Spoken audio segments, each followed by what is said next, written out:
Today we have standing energy. Standing energy. We're going for it. Hello, my name is Christy and I am a witch. Today we're going to talk about spirit offerings. This is mostly just going to be my personal experiences and preferences, so let's just jump into it. Witchcraft disclaimer. This is all just based off of my personal experiences and my own kind of hot takes. So do with this what you will. Everyone is going to be different. Everyone's going to have their own thoughts and feelings and experiences. So if something doesn't resonate with you, or if it goes against something that you have been practicing or have been taught, that is okay. When I say spirit offerings, for me, I'm using this as an umbrella term for ancestral, deity, could be spirit as in spirits, if that's what you want to give offerings to. It could also be to elements, to nature. So spirit could mean a whole lot of things.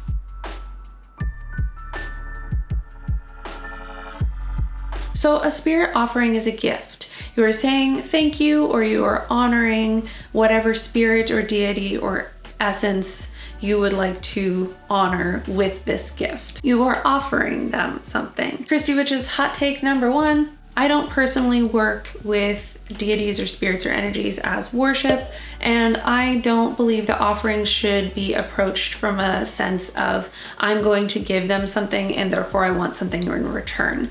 I personally like to do offerings when I am just feeling thankful, or if I am doing a working that is kind of in their favor, I will give an offering that is more of a gratitude based gift, like thinking of you.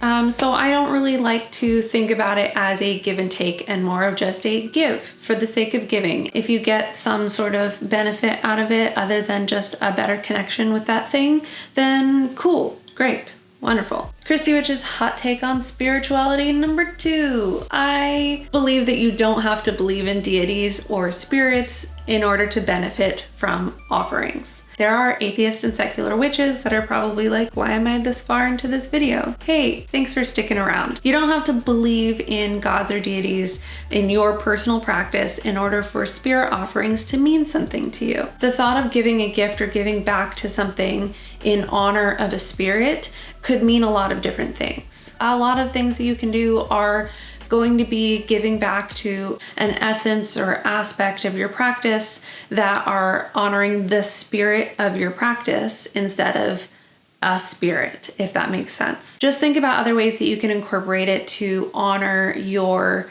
personal practice as a spirit.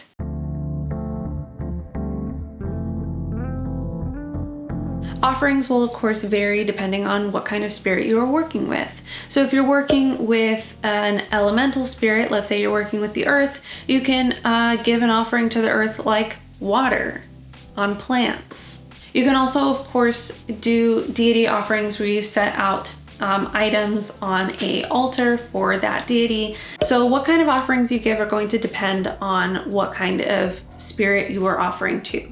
If you're offering to a deity, then you should look into that deity's story and see if there's anything in line with them that they would appreciate. Also, because deities have been historically honored already, there are going to be a plethora of resources of what traditional offerings for that deity would be. So look into those and see what you have access to, what is going to be adaptable for you, and also think outside of the box. For example, you can make a honey and lavender cake and leave it at a crossroads for Hecate, or one of my favorite offerings for her is to donate to animal shelter in her name because she likes dogs and she keeps dogs around her. So taking care of dogs, giving back to dogs, the dog community is one of the ways that I like to honor her, and I consider that to be an offering. I consider things like gardening, watering plants to be offerings to nature, donating to charity, creating art and putting it by an Aphrodite altar would be another way to honor that spirit or honor their essence, honor that deity, whatever it is that you're doing.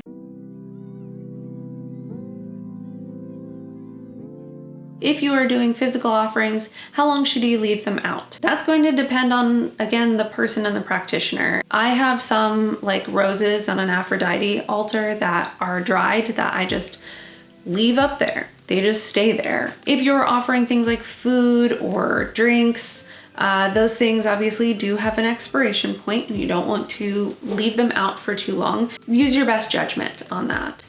I also don't like the idea of waste when it comes to spirit offerings. I don't want to contribute to food waste. I don't want to contribute to garbage waste. If I can dispose of them by composting, recycling, something that is not going to contribute to harming the environment, because I feel like none of them would really appreciate that. I like to try to find ways that are not going to be wasteful as much as possible.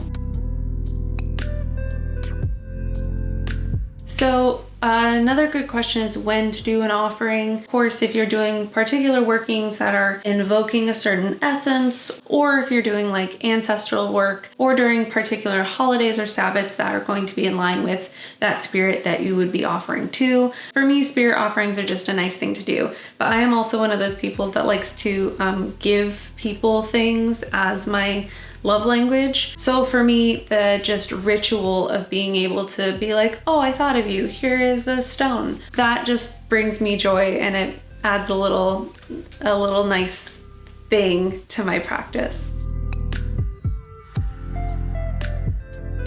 Don't worry about it too much. I think there are a lot of people who are like, what if I do it wrong? When you're giving a gift, particularly one that you are not expecting to get anything back from, most of the time the person is not going to be mad that you gave them something. I have given friends rocks in the past who are not big rock people, and they're like, oh, cool, a rock, thanks. That they're just happy that they were thought of and cared for. So don't be too stressed out about it. Relax, you're fine. So now that I've ranted at you guys about spirit offerings and how basically the whole video is just me saying, I don't know, it depends. I hope you got something out of it. Maybe just relieves some stress that it's not as scary and specific as you think that it is. If you have any additional questions, please ask them in the comments. I will try my best to keep up with them in this one so that I can cover anything that I might have missed. Thanks for watching, and I will see you guys in the next one.